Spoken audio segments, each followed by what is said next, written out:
name is Temiloluwa Akinyemi. I'm from Osun State, Nigeria. I have spent my life learning from the elders of my community about the sacred rivers and seas. From a young age, I was taught to respect the waters because they are not just water. They are life, they are spirits, and they are our teachers.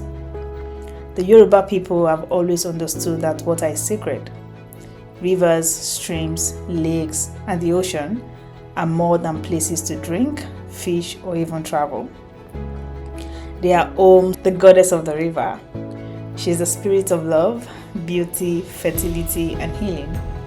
A river, the Osun River in Osogbo, where I came from, flows not only with water, but with wisdom and blessings. I remember my elders telling me to approach our waters with humility. During the Osun Osogbo festival, people gather from near and far, singing, drumming, and dancing. They bring offerings of honey, white clothes, and flowers, not to take, but to give. They bow, they pray, and they listen. The river is alive, and it sees everything.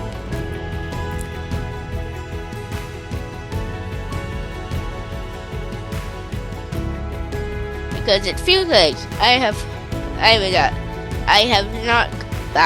never gone a full month without the ocean. I love swimming, I love the fish, I love the coral. The beach I go to has this submerged piece of cement, and there are fish everywhere on that. Because even as shallow as it gets, there's still fish that you wouldn't expect to see by the beach. I mean, the other day I saw a fish that looked like it was some sort of zebra who ate too much marlin and became a fish. It makes me feel lucky to live in somewhere where it's free, where the ocean is free, and no matter where you live in the island, you're near to the ocean.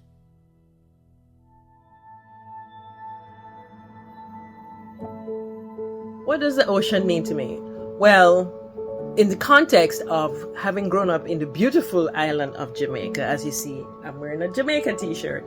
I was born in New York, but actually my parents went back to Jamaica when I was 3, and I am so thankful that they did. Anyone who grew up on an island, and especially Jamaica, because Jamaica has such a rich culture.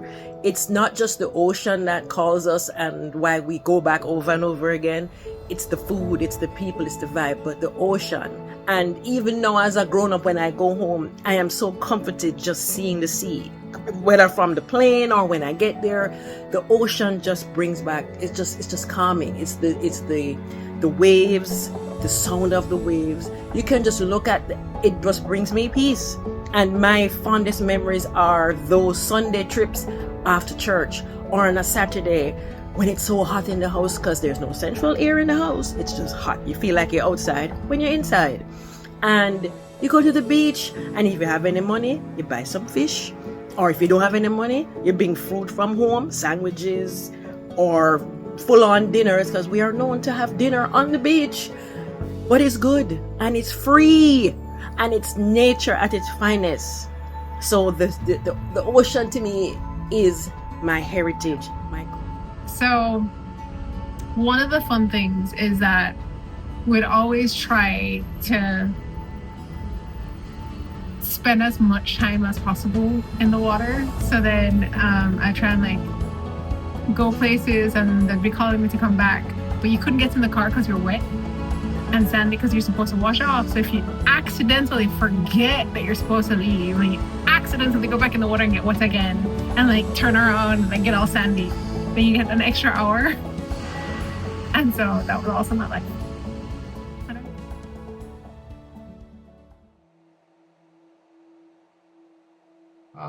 But I always thought the water was a marvel and a calming and relaxing place to spend some time.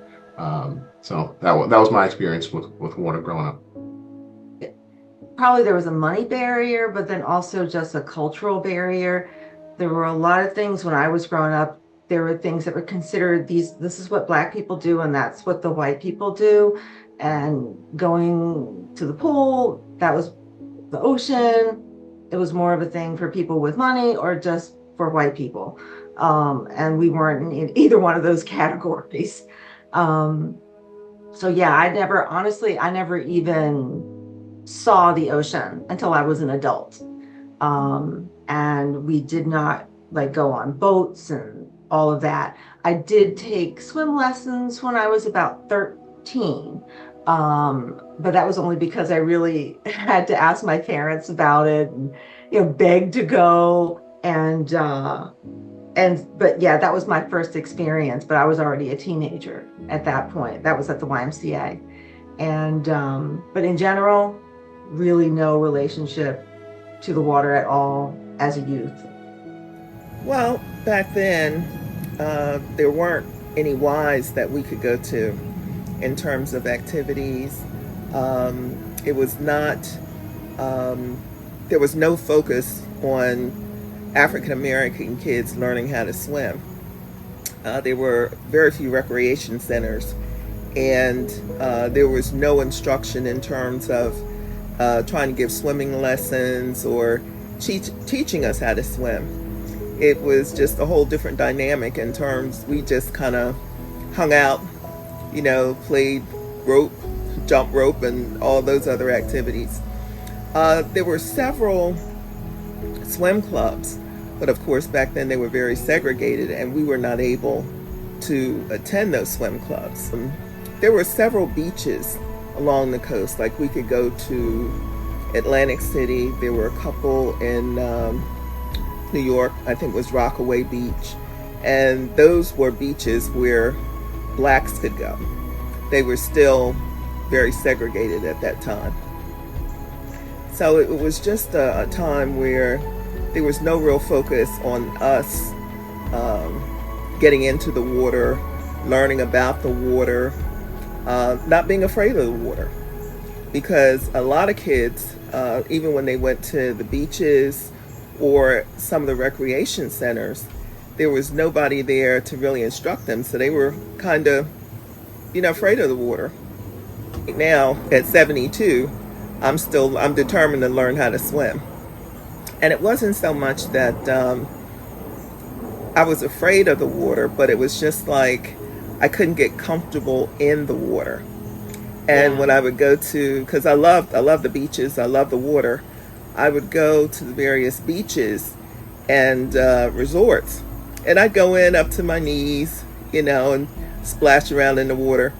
But I always had this kind of feeling that the water might take me under, or I had no control in the water, was the feeling that I had.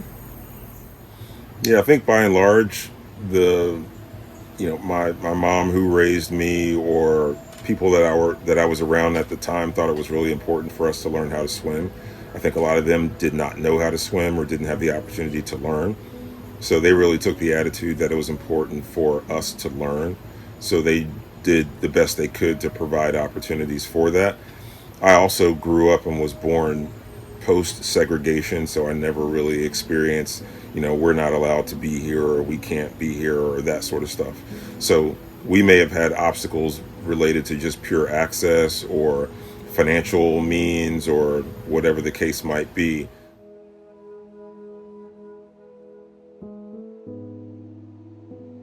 Well, the reason I believe in mermaids, because during the slave trade, a lot of black slaves were thrown overboard. Either they're sick or starving. We're gonna find mermaids one of these days, and they're gonna be black, because a lot of them was able to survive that horrendous overboard throwing of this. And I absolutely believe it, that they're down there. Well, you've seen some special on TV. They're mermaids down there, and they're absolutely black.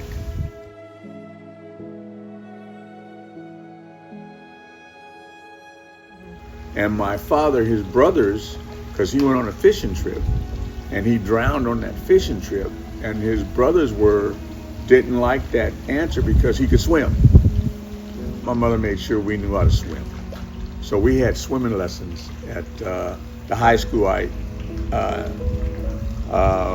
ended up going to. That was Luther Burbank High School. So every day in the summer we had swimming lessons. So we learned how to swim. My mother took us there and made sure we learned how to swim. And do you enjoy swimming? I love swimming. I'm a great swimmer. Me and my cousin Floyd was probably the best swimmers in the family. He was on the swim team. He came all the way down from LA to Sacramento to join Cabrillo's swim team. He was fast. So where did the interest in fish come from? The interest came from when I went to LA every summer. My older cousin Daryl had a fish tank. He had a 10-gallon fish tank and he had tetras in them. And every now and then we'd walk to the fish store from the house and he'd go get new fish. And he had all these little bubble things in there and treasure chest that bubbled. And this was back when they just had the cotton in a box and charcoal. That was a filter system then, just air stone. And he loved them fish, and it was fun sitting there and watching them. It relaxes you. So that got me into fish.